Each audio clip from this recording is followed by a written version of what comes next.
Hey everyone, it's Ben Hardy here, and we have some massive groundbreaking updates for the car market. Before we get into this video though, as always, if you want to save time and money the next time you purchase a car, link to my car buying guide in the description down below. And then some of the information provided in today's video comes from Cox Automotive. Let's get into it.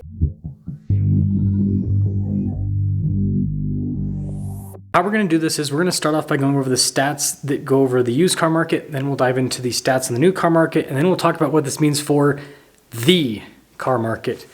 So the first big stat is that used car retail sales month over month increased by a whopping 27.6%.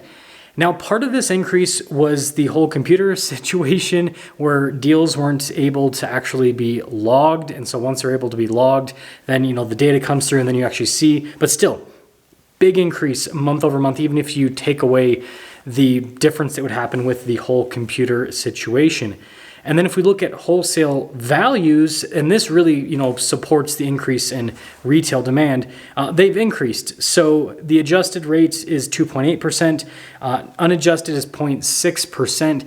And again, this is an increase in wholesale prices in a market that has continually declined. So like I've said before, I imagine this is just another little blip before things continue to go down, but also we'll talk about how that could potentially not be the case. So all you really need to know is the used car market is on fire, and it's in a good way this time. People are buying used cars. Now, when it comes to new cars, things haven't increased a massive amount. They've pretty much just continued to stay steady.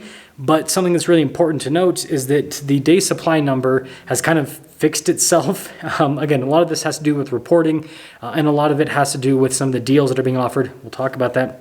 So the day supply number is now 68 days, 2.79 million units. Average listing price is still in that $47,000 range. Now, when it comes to affordability with these new vehicles, since the pricing hasn't changed all that much, it's continued to improve. The average new vehicle is at 37 weeks of income for the average American. The average payment on a new vehicle is $753 per month. And the average incentive spend on a new vehicle is over $3,000. So incentive spend has increased on these new vehicles. It's $3,383.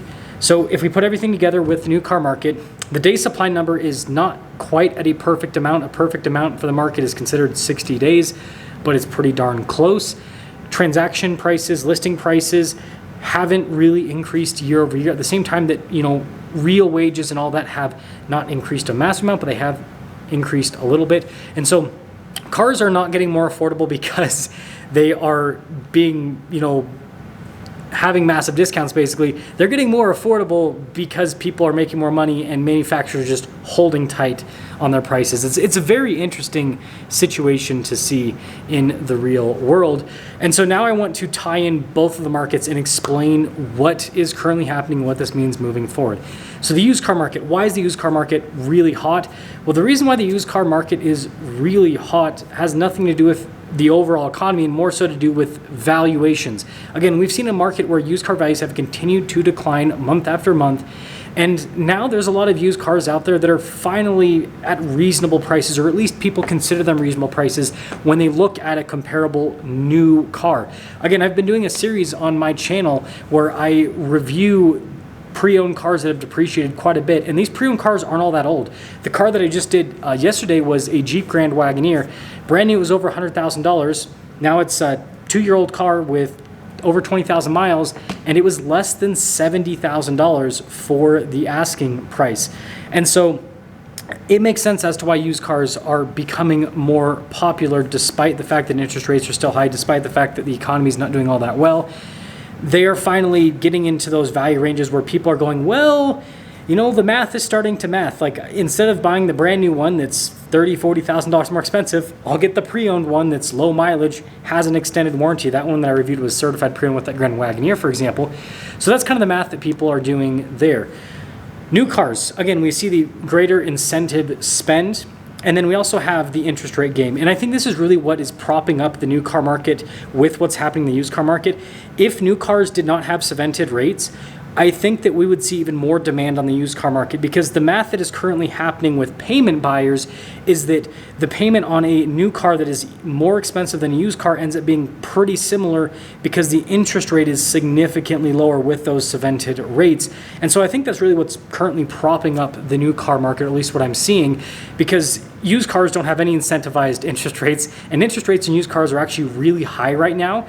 And so when you actually look at the payments, it can actually be pretty close. So this really is a market where if you're a payment buyer, new cars tend to be a little bit better, whereas if you are a cash buyer, used cars tend to be better in today's market. So there is that split that is also happening.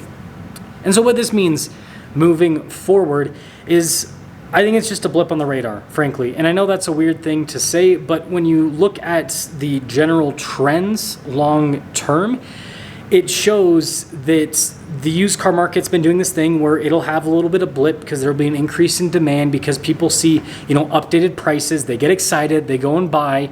And then once those people are done, then you have the people that are sitting on the sidelines, they're waiting for the prices to go down, and then they go down again. And it's kind of been this continual cycle.